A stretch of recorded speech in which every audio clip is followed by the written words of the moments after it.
안녕하세요. 찬양의 샘 이선우입니다.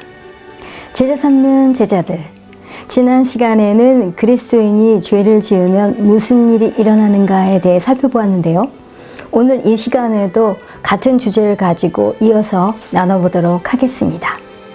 지난 시간에 히브리서 10장 10절에 오직 그리스도는 죄를 위하여 한 영원한 제사를 드리시고 하나님 우편에 앉으사 하신 대로 예수님께서는 단 한 번의 제사를 드리심으로 그 한 번의 제사로 죄에 대한 모든 값을 치르셨다고 말씀드렸습니다.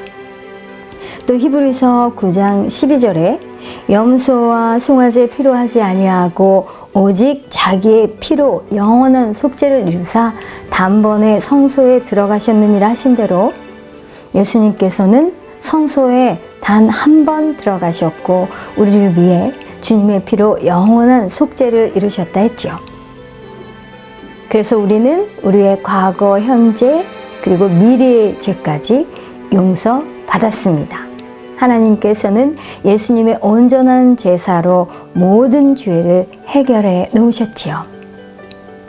예배소서 4장 24절 킹제임스 성경으로 보겠습니다.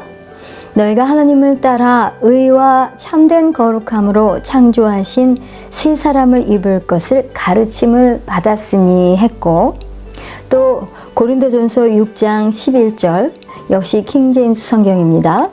너희 가운데 이 같은 자들이 더러 있었으나 너희가 우리 하나님의 영을 통해 주 예수님의 이름으로 씻기고 거룩히 구별되어 의롭게 되었느니라 하신 대로 우리의 영은 거듭날 때 의와 참된 거룩함으로 창조되었습니다.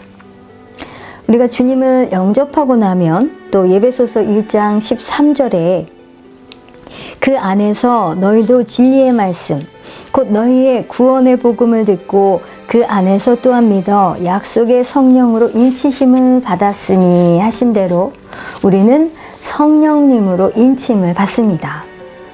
거듭날 때 우리의 영은 온전하게 보존되기 위해서 즉각 성령님으로 둘러싸입니다. 우리의 행위로 범하는 어떠한 죄도 우리의 영을 관통하거나 오염시킬 수 없죠. 성령님의 인치심이 좋은 것을 보호하고 나쁜 것은 막아줍니다. 히브리서 10장 10절에 이 뜻을 따라 예수 그리스도의 몸을 단번에 들이심으로 말미암아 우리가 거룩함을 얻었노라 하신 대로 우리의 영은 거룩해졌고 성결케 되었고, 또 히브리서 10장 14절에 그가 거룩하게 된 자들을 한 번의 제사로 영원히 온전하게 하셨느니라 하신 대로 우리의 영은 영원히 온전하게 되었기 때문입니다. 요한일서 3장 9절 말씀은 지난번에 그리스도 안에서의 나의 정체성에 대해서 살펴볼 때 말씀드리기도 했는데요. 요한일서 3장 9절에 하나님께로부터 난 자마다 죄를 짓지 아니하나니 이는 하나님의 씨가 그의 속에 거하며 그도 범죄치 못하는 것은 하나님께로부터 났습니다. 하나님께로서 났음이라 하신 대로 우리의 거듭난 영은 죄를 지을 수 없고, 지금 또 금방 보았던 히브리서 9장 12절에 오직 자기의 피로 영원한 속죄를 이루사 단번에 성소에 들어가셨느니라 하신 대로 우리는 주님의 피로 영원한 속죄를 받았습니다. 그러면 누군가는 이렇게 얘기할 수도 있죠. 아니, 죄를 지으면 구원을 잃어버리는 거 아닙니까? 아니, 중죄를 짓고도 어떻게 천국에 간단 말입니까? 그런데 야고보서 2장 10절 한번 보시죠. 누구든지 온 율법을 지키다가 그 하나를 범하면 모두 범한 자가 되나니 말씀합니다. 이 큰 유리창에, 통 유리창이죠. 거기에 작은 파편이 튀어서 아주 조그만 구멍이 날 수도 있고, 또 아주 큰 바위만한 큰 돌을 던져서 그 통 유리창이 다 깨져버릴 수도 있겠죠. 하지만 깨진 유리를, 그 유리창을 다시 메꿀 수는 없기 때문에 구멍의 크기는 중요하지 않습니다. 그 구멍이 크든 작든 상관없이 그 유리는 깨졌고 어쩔 수 없이 교체해야 합니다. 이렇듯 율법에 있어서도 작은 계명을 어겼을지라도 모든 것을 어긴 것이 됩니다. 하나님의 명령을 전부 다 어기지는 않을지라도 하나님께서 명하신 것을 다 전부 다 지키는 사람은 없습니다. 어떤 사람도 야고보서 4장 17절에 사람이 선을 행할 줄 알고도 행치 아니하면 죄인이라 하신 대로 자기가 알고 있는 선을 다 행하지는 못하죠. 그러기에 모두가 하나님의 영광에 이르지 못하는 것입니다. 거룩해야 합니다. 삶 가운데 죄가 있는데도 구원받았다고 생각해서는 안 됩니다. 라고 주장하는 사람들은 이 죄를 큰 죄와 작은 죄로 분류합니다. 나는 지금 큰 죄를 말하고 있는 게 아니에요. 간음죄를 짓고 그 죄를 고백하기 전에 어떻게 하다 사고가 난다거나 해서 죽는 사람은 바로 지옥행입니다. 간음을 범한 사람이 천국 간다고 말해서는 안 되지요. 라고 말을 합니다. 그런데 하나님의 말씀에 의하면 큰 죄, 작은 죄란 없습니다. 과속도 죄지요. 로마서 13장 1절에서 2절을 한번 보실까요? 각 사람은 위에 있는 권세들에게 복종하라. 권세는 하나님으로부터 나지 않음이 없나니 모든 권세는 다 하나님께서 정하신 바라. 그러므로 권세를 거스리는 자는 하나님의 명을 거스림이니 거스리는 자들은 심판을 자취하리라 말씀합니다. 이 말씀은 자기가 사는 땅의 법을 지키라고 말씀하고 있습니다. 그리고 정부의 권위에 순복하라고 하시는 것이죠. 예를 들어서 60km로 제한된 곳에서 65km로 달리는 것은 하나님의 명령을 어기는 것입니다. 작은 명령을 어기면 전부를 어긴 것과 같지요. 야고보서 2장 10절 말씀대로 누구든지 온 율법을 지키다 그 하나를 범하면 모두 범한 자가 되나니, 작은 명령을 어기면 전부 어긴 것과 같습니다. 그러니 간음한 사람이나 과속한 사람이나 유죄는 유죄이지 않습니까?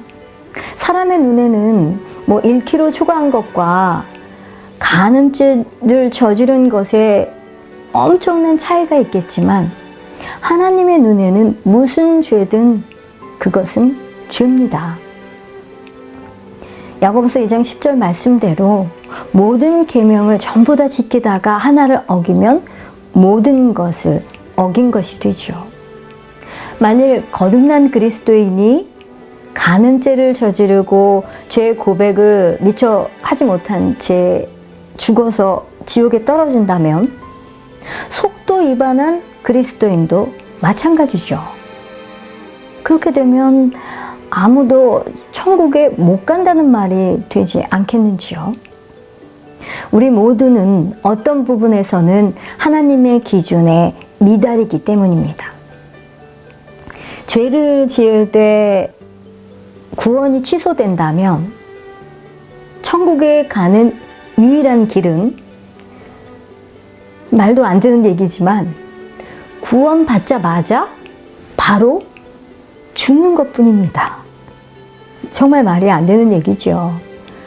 영적 기도를 한 사람을 바로 죽이는 것이 그 사람을 사랑하는 것이 되겠죠.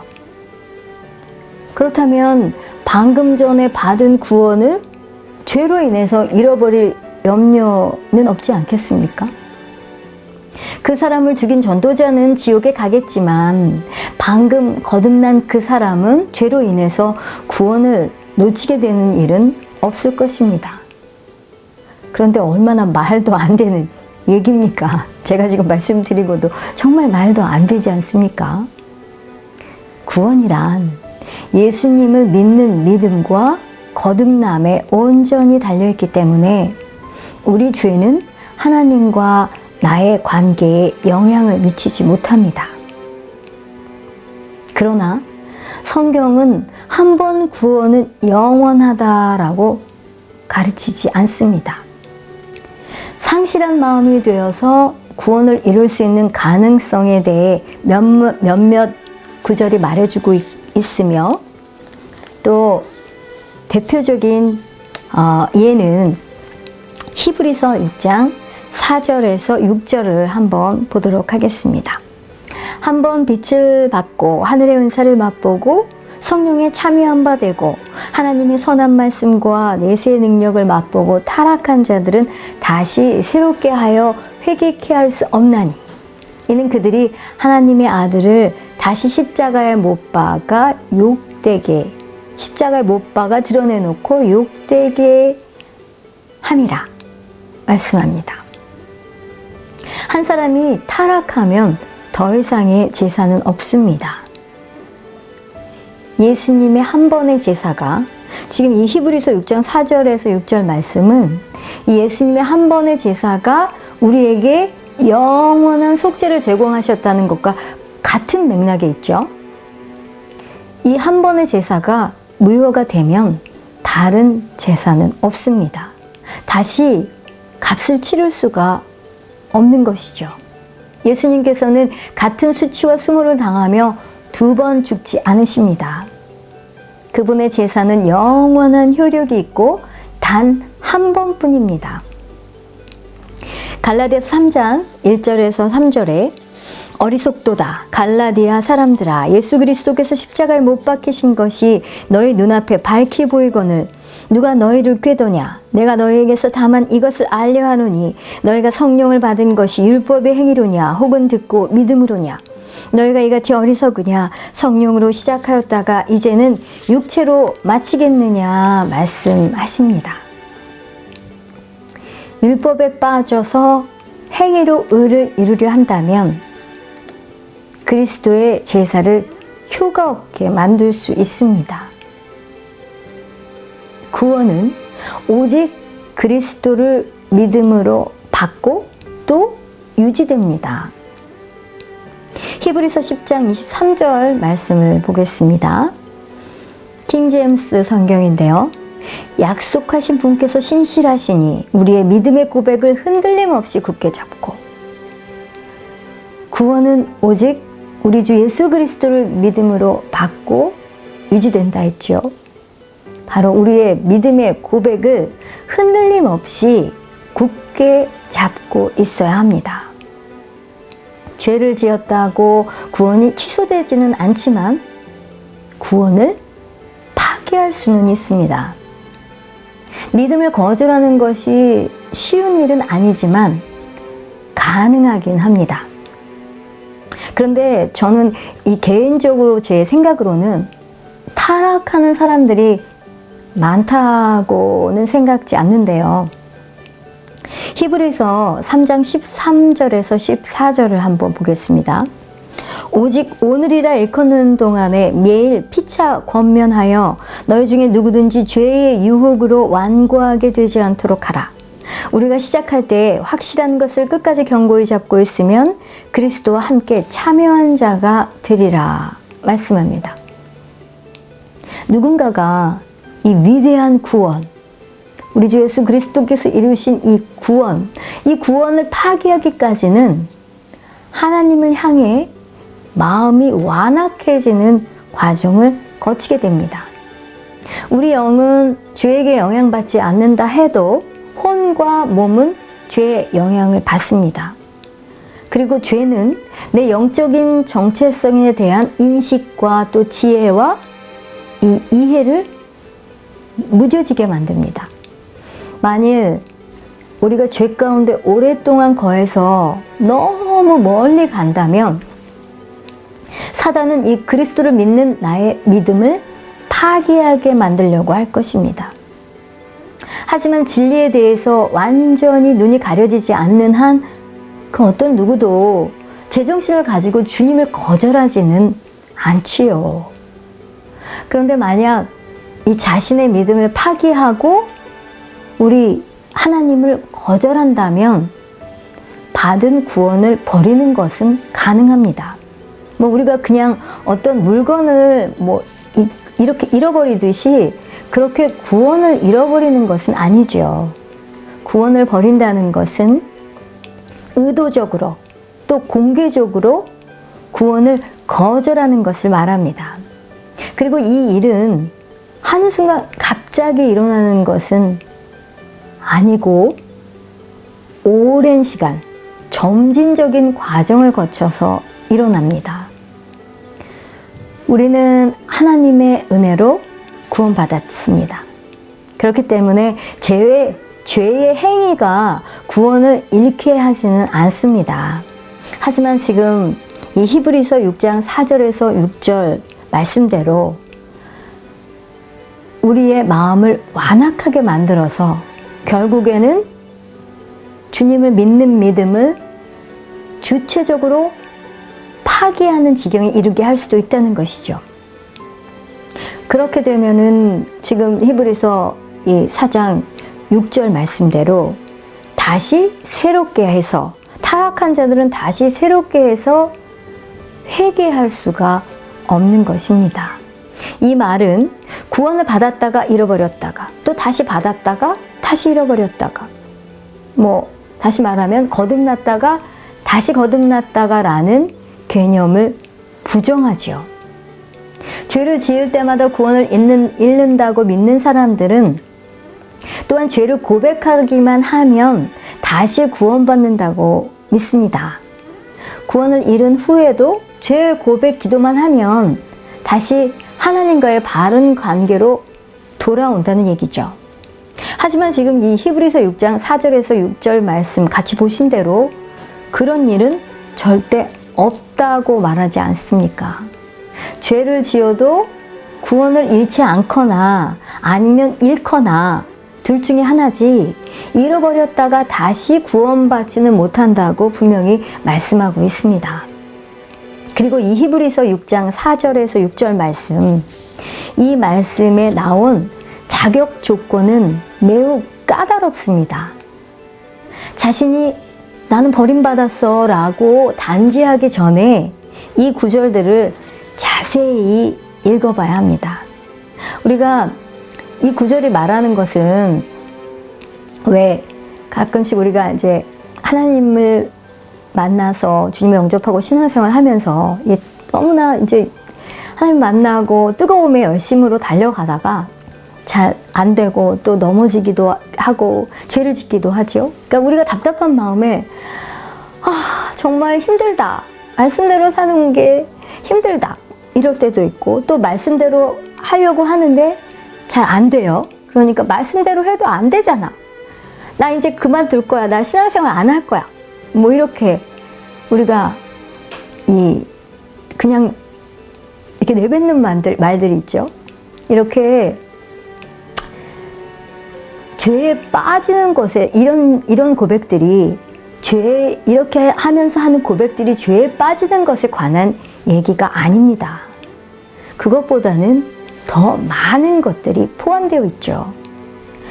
왜 성경적으로 버림받은 자, 여기서 타락한 자, 버림받은 자, 이 성경적으로 버림받은 자가 되려면 정말 아주 까다로운 조건이 있습니다. 먼저 히브리서 6장 4절 한 번 빛을 받고 먼저 첫 번째 비추심을 받아야 합니다. 비추심을 받는다는 것은 이 성령님의 이끄심을 받았다는 뜻입니다. 왜 요한복음 6장 44절에 나를 보내신 아버지께서 이끌지 아니하시면 아무도 내게 올 수 없다고 하시죠. 만약에 억지로 믿음을 선언했다든지 또 얼떨결에 누구를 따라가서 교회에 등록을 갑자기 했다든지, 또는 단지 어떤 기도, 뭐 예를 들면 영접 기도가 될 수도 있겠죠. 이렇게 기도를 따라했던 것, 이렇게 한 사람들 같은 경우에는 여기에 해당되지 않습니다. 뭐 그렇게 하고 나서 극적인 변화를 경험하지 못해서 실망한 후에 이렇게 이 파기를 선언했을 수도 있죠. 이건 아닌 것 같아. 나 그만할래. 신앙생활 하면서 뭐 하지 말라, 뭐 이렇게 또 율법적인 부분을 강요하는 또 교회도 많지요. 그러니까 이것도 하지 마라. 교회 가면 이거 해라. 이거 하지 마라. 나 그냥 그만할래. 이렇게 고백들을 하는 경우를 저도 많이 보았는데요. 만약 누군가가 이런 상황이라면 그것은 성령님의 참된 찔림이 아니었단 말입니다. 성령님께 이끌린 것이 아니라 누군가의 강요를 받아서 억지로 한 것이죠. 부모가 시켜서 억지로 교회를 갔거나, 아니면 뭐 지인의 부탁으로, 아니면 사귀는 사람 때문에 억지로 갔던 경우, 또 억지로 기도를 시키니까 영접 기도를 했던 경우, 이런 경우 말입니다. 그런 사람들은 자격이 없습니다. 그러므로 소위 거절에 대한 책임도 없지요. 자, 두 번째는 하늘의 은사를 맛보고 했습니다. 두 번째는 하늘의 은사를 맛보았어야 합니다. 이 말은 바로 진정으로 거듭난 자라는 말입니다. 주 예수 그리스도를 마음으로 믿고 입으로 시인하면 우리가 구원을 받죠. 근데 그냥 입으로만이 고백이 아니라 마음으로 믿어 의에 이르고 입으로 시인하여 구원에 이른다고 로마서 10장에 말씀했듯이, 우리가 진정 마음으로 믿었을 때 우리가 진정으로 거듭나게 됩니다. 그래서 하늘의 은사를 맛보아야 한다는 것은 바로 진정으로 거듭난 자를 말합니다. 그리고 세 번째는 선한 말씀과 이렇게 선한 말씀의 맛을 보았어야 합니다. 다윗도 고백하죠. 말씀이 꿀송이처럼 달다고. 저도 말씀을 너무나 사모하고 말씀 공부하는 시간이 너무너무 행복한데요. 바로 이 선한 말씀. 선한 말씀 전에 참 성령의 참여한 바 되고를 빼먹었네요. 성령의 하늘의 은사를 맛보고 성령의 참여한 바 되고, 성령의 참여한 바는 바로 성령 세례를 말하죠. 우리가 주님을 영접하면 먼저 영접 기도를 하고 또 물 세례를 받고 성령 세례를 받죠. 자, 성령에 참여했다는 것은 성령 세례를 말합니다. 그리고 하나님의 선한 말씀, 바로 이것은 우리가 선한 말씀의 맛을 보았어야 합니다. 그것은 말씀에 의해서 강한 영향을 받았었다는 것을 말하는데요. 왜 우리가 맛보았다는 것은 그냥 이렇게 맛보았다 해서 입에 넣기만 했다는 것이 아니라 삼키고 또 소화해서 영양분을 공급받았었다는 말이 될 수 있겠습니다. 그리고 내세의 능력을 맛보아야 합니다. 내세의 능력. 이것은 성령 충만한 자를 의미하는데요. 성령의 은사를 사용해 본 사람, 성숙한 단계로 나갔던 자를 말합니다. 그러니까 지금 한번 빛을 받고 하늘의 은사를 맛보고 성령에 참여한 바 되고 하나님의 선한 말씀과 내세의 능력을 맛보고, 이 5가지 조건, 즉 구원을 파기할 수 있는 자격은 매우 성숙한 그리스도인에게만 주어집니다. 지금 말씀드린 것처럼 성숙한 그리스도인이 주님을 거절하면 이런 자들에게는 책임이 있기 때문에 2번 다시 회개의 기회가 오지 않습니다. 마태복음 12장 31절에서 32절에 사람에 대한 모든 죄와 모독은 사하심을 얻되 성령을 모독하는 것은 사하심을 얻지 못하겠고, 또 누구든지 말로 인자를 거역하면 사하심을 얻되 말로 성령을 거역하면 이 세상과 오는 세상에도 사하심을 얻지 못한다고 말씀했죠. 성령을 회방하는 것은 용서받지 못할 죄라고 분명히 예수님께서 말씀하셨습니다. 그런데 바울은 디모데전서 1장 13절에 내가 전에는 비방자요 박해자요 폭행자였으나 도리어 긍휼을 입은 것은 내가 믿지 아니할 때에 알지 못하고 행하였음이라. 이렇게 자신이 불신 가운데서 무지에서 한 행동이라고 고백을 합니다. 이렇게 또 무지에서 한 행동이었기에 긍휼을 얻었다고 우리 사도 바울은 고백하고 있는데요. 이것을 볼 때 용서받지 못할 성령 회방죄라도 내가 알고 했느냐 모르고 했느냐에 따라 또 달라짐을 알 수 있죠. 그래서 무지함에서 구원을 파기할 수는 없습니다. 히브리서 6장 4절에서 6절 이 말씀하는 바가 바로 그것입니다. 주님을 거절할 수 있는 자격은 성령님께 인도받은 성숙한 그리스도인에게만 주어지며 거듭나서 성령 세례를 받고 또 말씀을 아는 지식, 선한 말씀의 맛을 봐야 하니까 말씀을 아는 지식에서도 성숙되고 또 성령의 은사, 이 성령의 은사를 행하던 자에게만 주어집니다. 바로 이런 자들에게만 책임이 있습니다. 예를 들어서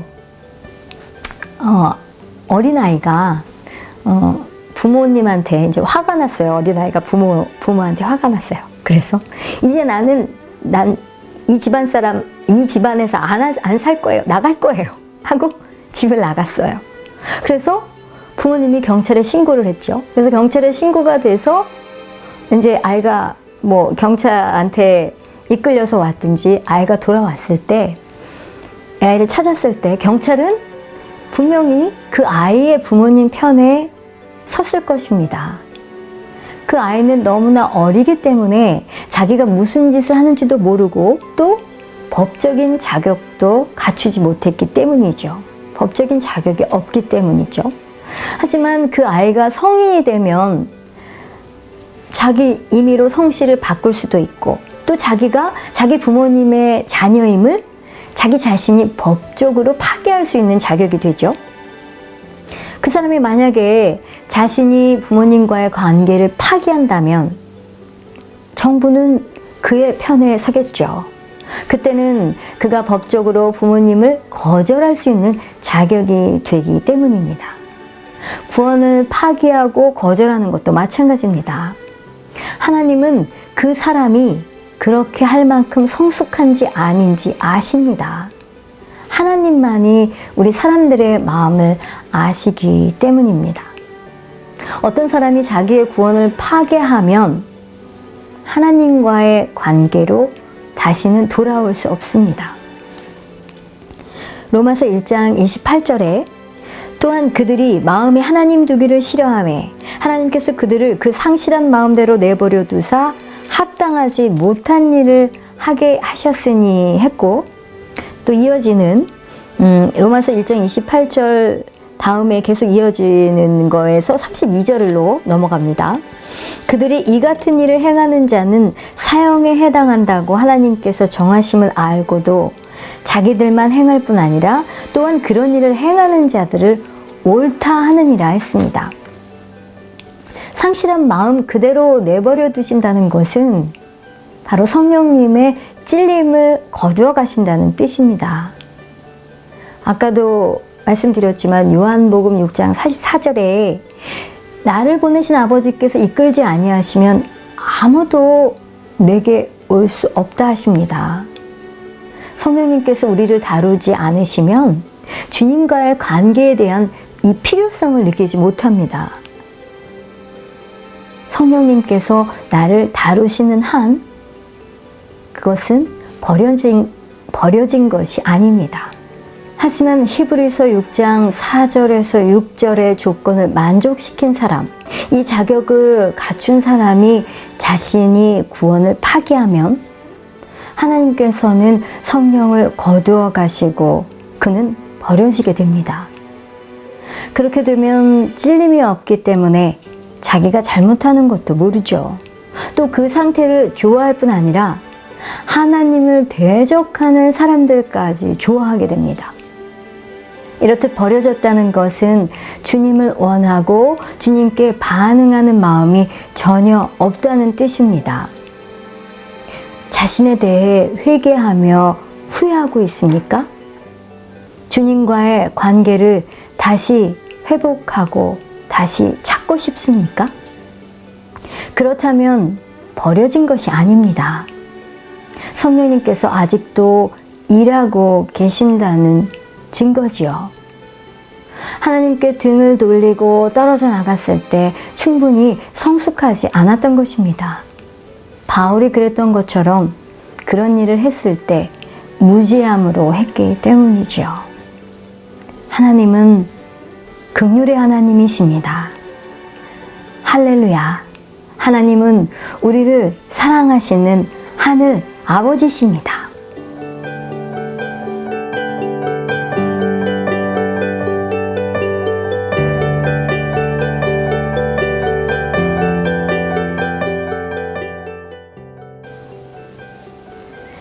제자 삼는 제자들, 그리스도인이 죄를 지면 무슨 일이 일어나는가? 두 번째 시간으로 오늘 또 말씀 나누었는데요. 자, 요약 정리해 봅니다. 요한일서 1장 9절에 만일 우리가 우리 죄를 자백하면 저는 미쁘시고 의로우사 우리 죄를 사하시며 모든 불의를 깨끗게 하실 것이요 말씀합니다. 이 구절을 저는 그동안 이렇게 가르침 받아왔습니다. 죄를 지을 때마다 그 죄를 고백해야 용서받을 수 있고 또 깨끗해 될 수 있다. 깨끗함을 받을 수 있다. 그런데 만약 그것이 사실이라면 모든 죄를 하나하나 전부 빠짐없이 고백해야만 하는 엄청난 부담을 갖게 됩니다. 죄란 나쁜 일을 하는 것만이 아니라 야고보서 4장 17절에 사람이 선을 행할 줄 알고도 행치 아니하면 죄인이라 하신 대로 하지 않은 모든 선한 일까지 포함하죠. 그리고 우리가 죄를 죄로 인식하는 것도 있지만 죄를 죄인지 모르는 것들도 있지 않습니까? 주님을 영접하기 전에는 전혀 죄인지 몰랐다가 주님을 알고 나서 이것이 죄였구나라고 알게 되는 그런 경우도 있지 않습니까? 우리가 모든 죄를 고백해야만 용서받을 수 있다면 어떤 사람도 구원을 받을 수 없게 됩니다. 잘못한 일뿐만 아니라 선한 줄 알고도 하지 못한 일까지도 모두 고백해야만 하는데 잊어버린 죄가 너무나 많으니까요. 그렇기 때문에 저는 이 요한일서 1장 9절 말씀을 이렇게 생각해 보았습니다. 우리가 처음 주님께 나올 때 이렇게 나오지 않습니까? 나의 질성과 하나님으로부터 하나님을 떠나서 분리돼서 살았던 그 상태를 인정하면서 무릎을 꿇고 나는 죄인입니다 말씀드리며 구원을 받죠. 내가 죄인인 것과 또 용서가 필요한 자임을 고백하면 새로 거듭난 영을 받게 되고 모든 불의에서 깨끗게 되죠. 그리고 또 이 말씀 구절을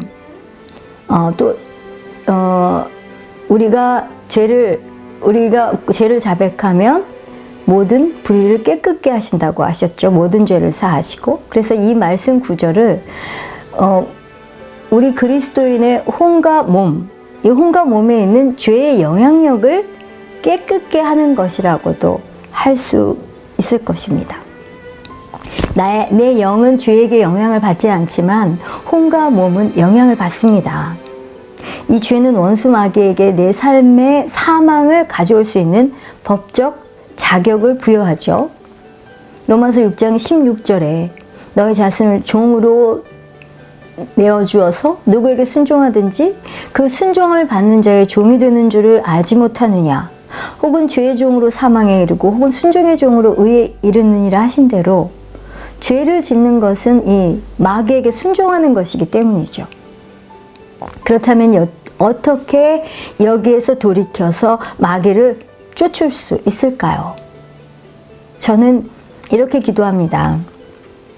하나님, 제가 틀렸고 하나님이 옳으십니다.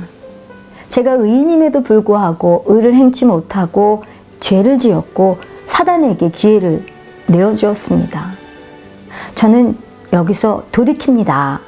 이렇게 자백함으로써 이미 내 영 안에, 이미 이루어주신 내 영 안에 실제인 구원과 용서와 거룩함과 의를 취하는 것이죠. 이렇게 할 때 마귀를 쫓아내게 됩니다.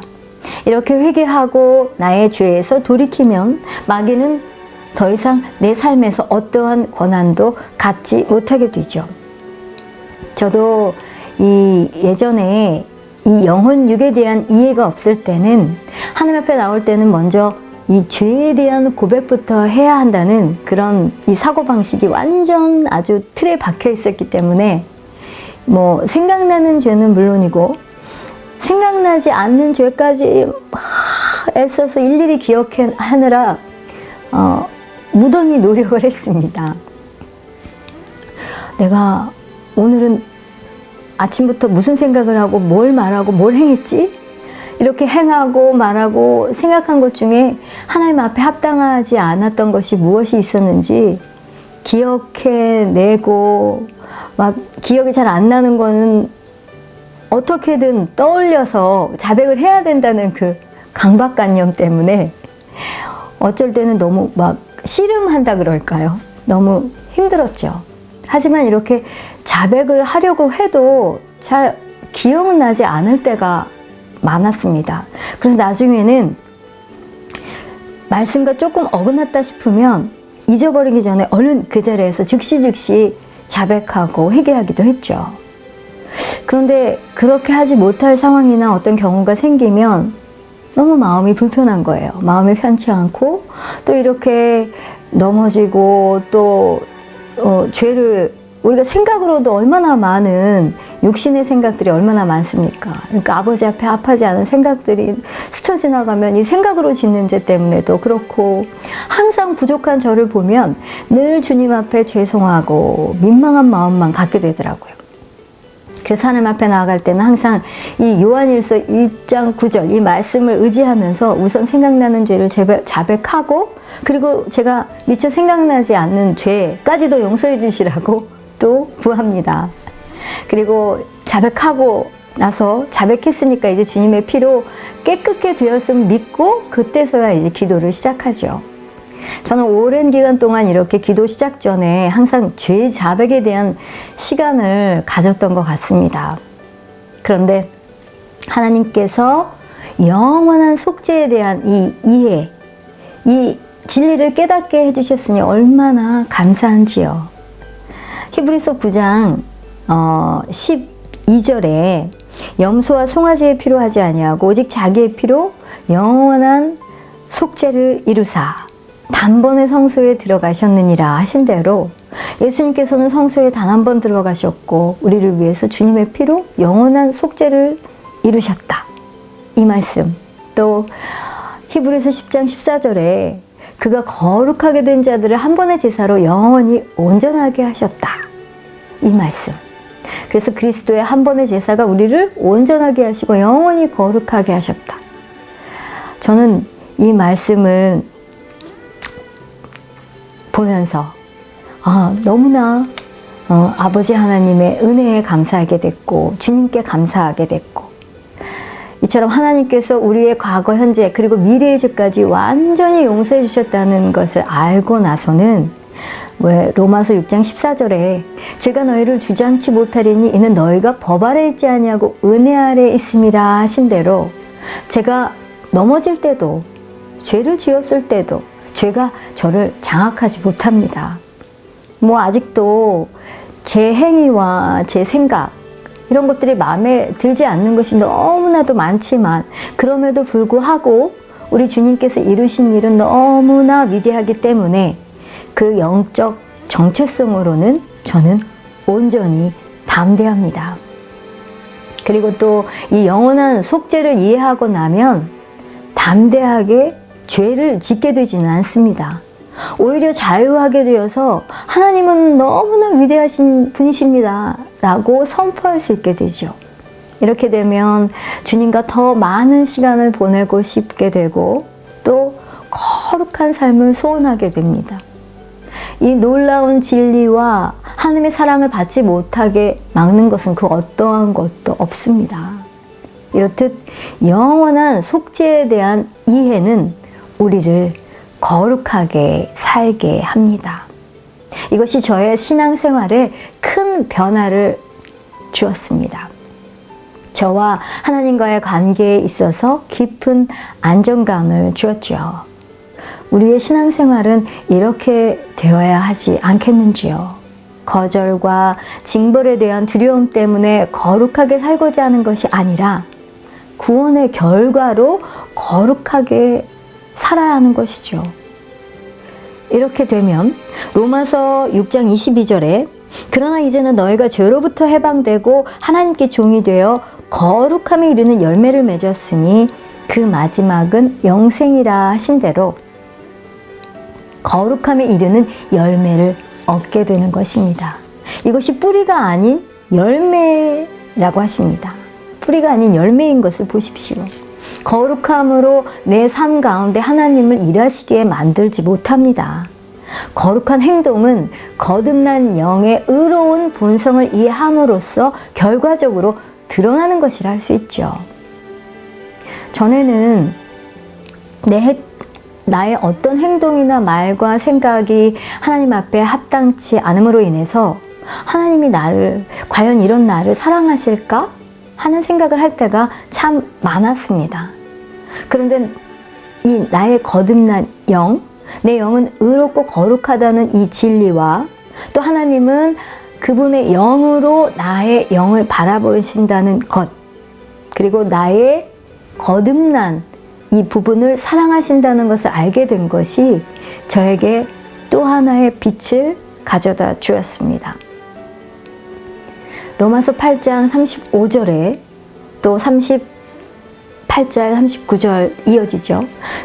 그리스도 사랑에서 누가 우리를 끊으리요? 환난이나 공고나 박해나 기근이나 적신이나 위험이나 칼이냐? 사망이나 생명이나 천사나 권세자나 현재일이나 장래일이나 능력이나 높음이나 깊음이나 또 어떤 피조물도 우리를 우리 주 그리스도 예수 안에서 예수 안에 있는 하나님의 사랑에서 끊을 수 없다고 말씀했습니다.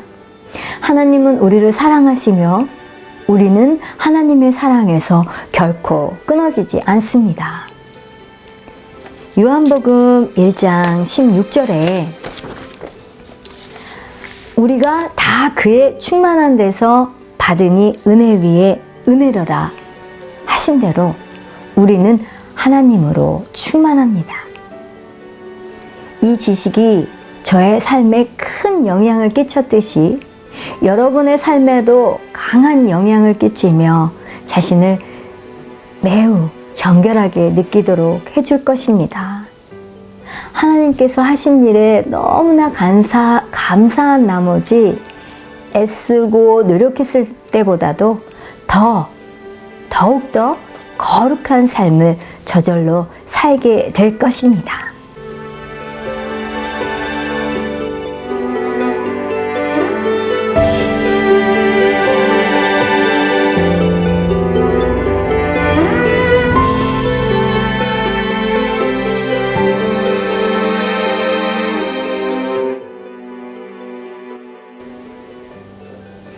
제자 삼는 제자들, 그리스도인이 죄를 지으면 무슨 일이 일어나는가에 대해서 오늘 살펴보았는데요. 또 문제 드립니다. 첫 번째 문제입니다. 그리스도인으로서 우리도 언젠가는 넘어지고 또 언젠가는 죄를 짓게 됩니다. 그런데 만약 죄를 지면 죄를 질 때마다 다시 거듭나야 합니까? 이것이 문제입니다. 우리가 지금까지 살펴본 말씀에 비춰보면 또 답을 아실 수 있겠죠. 히브리서 6장 4절에서 6절 한번 빛을 받고 하늘의 은사를 맛보고 성령에 참여한 바 되고 또 하나님의 선한 말씀과 내세의 능력을 맛보고 타락한 자들은 다시 새롭게 하여 회개케 할 수 없나니 이는 하나님의 아들을 다시 십자가에 못 박아 현저히 욕을 보임이라 말씀하셨죠. 타락한 자들은 다시 새롭게 하여 회개할 수 없다고 하신 대로 한 사람이 타락하면 더 이상의 제사는 없습니다. 이 구절은 예수님의 한 번의 제사가 우리에게 영원한 속죄를 제공하셨다는 것과 같은 맥락에 있는데요. 그 한 번의 제사가 무효가 되면 다른 제사는 없습니다. 이 말은 구원을 받았다가 잃어버렸다가 다시 받았다가 다시 잃어버렸다가 거듭났다가 다시 또 거듭났다가라는 개념을 부정하죠. 죄를 지을 때마다 구원을 잃는다고 믿는 사람들은 또 죄를 고백하면 다시 구원받는다고 믿습니다. 구원을 잃은 후에도 죄 고백 기도만 하면 다시 하나님과 바른 관계로 돌아온다고 말하는 것이죠. 하지만 지금 이 히브리서 6장 4절 6절 말씀대로 그런 일은 절대 없다고 말씀하십니다. 죄를 지어도 구원을 잃지 않거나 아니면 잃거나 이 둘 중에 하나지 잃어버렸다가 다시 구원받지는 못한다고 분명히 말씀하고 있지요. 그러니까 답은 아니요. 만약 그리스도인이 죄를 지면 죄를 지을 때마다 다시 거듭나야 합니까? 답은 아니요. 자, 두 번째 문제입니다. 에베소서 2장 8절에서 9절 말씀을 보면 너희는 그 은혜에 의하여 믿음으로 말미암아 구원을 받았으니 이것은 너희에게서 난 것이 아니요 하나님의 선물이라 행해서 난 것이 아니니 이는 누구든지 자랑하지 못하게 함이라 말씀했습니다. 자, 문제입니다. 우리는 하나님의 은혜로 구원받았습니다. 그렇기 때문에 죄의 행위가 구원을 잃게 하지는 않습니다. 그렇다면 한 번 구원은 영원합니까? 자, 또 이 말씀도 우리가 지금껏 같이 또 공부했던 말씀 보시면 또 기억하시면 또 아시죠? 우리가 예수 그리스도를 주로 시인하면 거듭납니다. 믿음이 관건이지 죄가 관건이 아니기 때문에 죄로 인해 구원을 잃지 않습니다. 구원이란 예수님을 믿는 믿음과 또 거듭남에 온전히 달려있기 때문에 우리 죄는 하나님과 또 나의 관계에 영향을 미치지 못하죠. 하지만 성경은 한 번 구원은 영원하다라고 가르치지 않습니다. 상실한 마음이 되어서 구원을 이룰 수 있는 가능성에 대한 그 구절, 대표적인 구절을 아까 또 찾아드렸었죠. 먼저 마태복음 12장의 32절 말씀. 성령을 회방하는 것은 용서받지 못할 죄인 것을 또 같이 나눴었는데요. 하지만 이 용서받지 못할 성령 회방죄도 알고 했느냐 모르고 했느냐에 따라서 또 달라질 수 있음을 바울을 예로 설명드렸었죠. 그리고 또 히브리서 6장 4절에서 6절 이 말씀, 한번 빛을 받고 하늘의 은사를 맛보고 또 성령에 참여한 바 되고 하나님의 선한 말씀과 내세의 능력을 맛본 자들, 이 말씀대로 우리가 이 말씀에 자격 조건을 갖추기가 갖춘 자만이 이 말씀에 해당된다고 말씀드렸죠. 죄를 지었다고 구원이 취소되지는 않지만 구원을 파기할 수는 있다고 했습니다. 그런데 이 믿음을 거절하는 것이 정말 쉬운 일은 아니죠. 그런데 가능하긴 하다고 했죠. 이 죄는 우리 마음을 완악하게 만들어서 주님을 믿는 믿음을 스스로 파기하는 지경에 이르게 할 수도 있는 것입니다. 그래서 자기 자신이 믿음을 파기하고 하나님을 거절한다면 받은 구원을 버리는 것이 가능한 것을 또 우리가 아까 말씀을 통해서 나누었습니다. 그런데 그렇게 되면 다시 새롭게 하여 회개할 수 없다고 하십니다. 히브리서 6장 6절에 타락한 자들은 다시 새롭게 하여 회개할 수 없다고 하십니다. 자, 답은 무엇입니까? 지금 히브리서 6장 4절에서 6절 말씀 보신 대로 답이 또 나오죠. 자, 하나님의 은혜로 하나님의 은혜로 구원받았지만 은혜로 구원을 받았기에 죄의 행위가 구원을 잃게 하지는 않지만 한 번 구원은 영원합니까? 라는 문제였죠. 자, 한 번 구원은 영원합니까? 답은 아니요. 세 번째 문제입니다. 지금 금방 또 히브리서 6장 4절에서 6절 말씀 읽어봤는데요.